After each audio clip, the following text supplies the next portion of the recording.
December 17, 1944, 0800 hours, Bulge, Belgium. SS Oberfuhrer Joachim Peiper stood in the town square watching his men refuel tanks. American tanks, using American fuel, poured from captured jerry cans by American prisoners at gunpoint.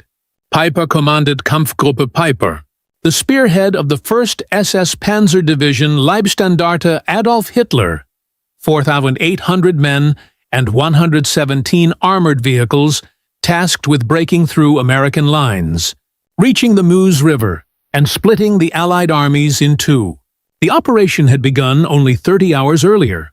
Hitler's last desperate gamble, Operation Watch on the Rhine. 3 German armies, 250,000 men, and 1,400 tanks, all aimed at Antwerp. But the plan was doomed from the start. The German High Command allocated just 5 million gallons of fuel, barely half of what was needed. The rest would have to come from captured American supplies. At Bulge, Peiper struck gold, 50,000 gallons of untouched fuel. Exhausted German crews stood aside, while captured Americans pumped gas into their own former tanks. It was efficient and humiliating, just the way Peiper wanted it. Yet as he watched the jerry cans pass hand to hand, he knew the clock was against him. Every minute spent refueling was a minute lost. Without gasoline, even the mightiest Tiger tank was just steel and desperation. Peiper had learned that on the Eastern Front, where fuel shortages had immobilized entire divisions. Now, the same nightmare returned. The refueling ended at 09:30 hours. The column moved out toward Stavelot, 14 kilometers west, where intelligence promised another, even larger depot. Along the way, Peiper examined captured American rations, small waterproof boxes labeled K-Ration, meal, combat, individual. Inside were canned ham and eggs, biscuits, chocolate, coffee, cigarettes, and even chewing gum. To Peiper, a career soldier used to hard bread and fat-heavy meat, the sight was a revelation. The Americans weren't just fighting with superior numbers, they were fighting with superior logistics. Every detail of their supply system was engineered for efficiency, from food to fuel. By noon, Kampfgruppe Peiper reached Stavelot and fought for 3 hours to seize the town's bridge. It held, intact, by sheer luck. But when they searched for the massive fuel depot their intelligence promised, they found nothing. Scouts scoured the outskirts. Reports trickled in, small caches here and there, but not the millions of gallons they needed. Frustrated but unwilling to delay, Peiper ordered his column west again. What he didn't know was that the fuel depot did exist.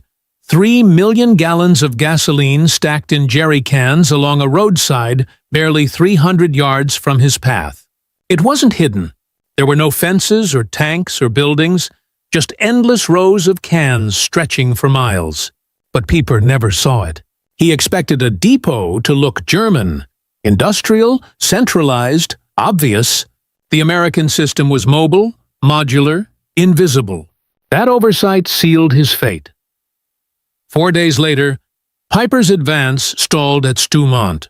Surrounded, out of fuel and ammunition, Kampfgruppe Peiper fought to survive. Major Hal McCown of the U.S. 119th Infantry was captured and brought before Peiper. 2 professional soldiers meeting in a ruined Belgian farmhouse. They spoke for hours. Peiper defended Nazism, convinced Germany would still win. McCown listened, quietly noting the exhaustion, hunger, and desperation in the German ranks. The men wore parts of captured American uniforms for warmth. They ate K-Rations like delicacies. Their medical supplies were gone. Morphine and bandages were replaced by pain and improvisation. McCown saw amputations done without anesthesia, soldiers biting leather straps as bone saws cut through flesh. The next day, German aircraft tried to drop supplies, but the canisters missed and landed in American lines. Peiper's situation was hopeless. On December 23rd, he ordered the breakout. Destroy all vehicles, leave the wounded behind with captured American medical kits, release prisoners, and march east on foot. In the chaos of the night, McCown escaped and returned to Allied lines, filing a detailed report on German conditions, exhausted troops, empty fuel tanks, and an army starving amid its own wreckage. By late December, the Ardennes offensive had collapsed.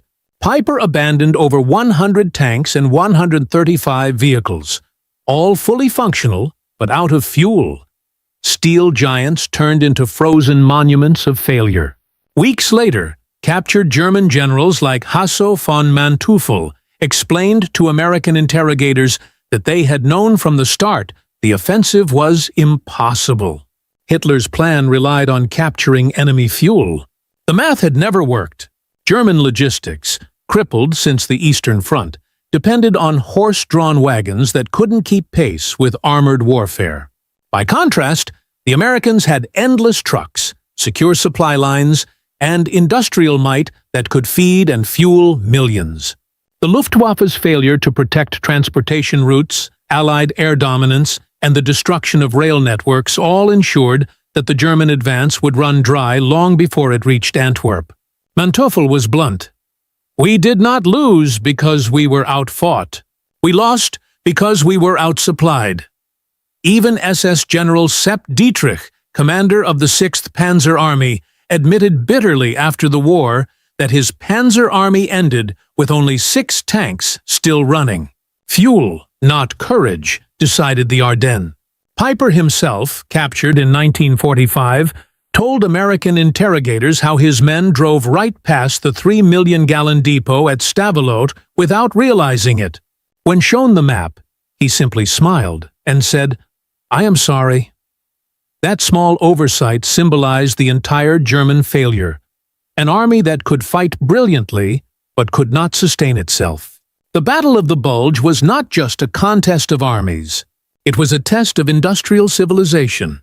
The Americans won because they could keep their soldiers fed, fueled, and fighting. The Germans lost because they could not.